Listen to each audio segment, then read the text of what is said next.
నీ చేత కాని పని వల్ల కదా, నిన్ను మా పేరెంట్స్ ఎన్నుకోవడం వల్ల కదా.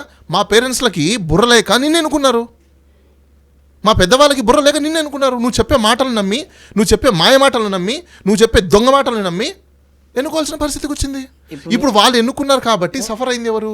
ఒక విషయం సఫర్ అయింది ఎవరు? ఇప్పుడు ఇక్కడ నేను, అవునా? ఇప్పుడు పెయిన్ ఎవరిది? నాది. నాలాగా పెయిన్ తీసుకోకూడదని చెప్పేసి నేనేమనుకుంటా, నా నెక్స్ట్ జనరేషన్ వాళ్ళు కావచ్చు, నా బ్రదర్స్ కావచ్చు, నా సక్సెస్ ఎవరైతే వాళ్ళు కావచ్చు, సఫర్ అవ్వకూడదు అని అనుకుంటాను. అవును కదా? మరి సఫర్ అవ్వకూడదు అంటే ఏం కావాలి? ఇతనికంటే బెటర్మెంట్ చేసేవాడు ఉండాలి. అవునా? అంతే కదా? ఈ బెటర్మెంటు భారతదేశంలో 70 సంవత్సరాలు వచ్చిన తర్వాత 100కి 100% స్ట్రైక్ రేట్తో ఎవరు కూడా వెల్ఫేర్ సిస్టమ్ని డెలివరీ ఎవరు చేయలే, ఒక వైఎస్ఆర్సీపీ గవర్నమెంట్ తప్ప. ఎందుకు వెల్ఫేర్ చేయాలో తెలుసా మీకు?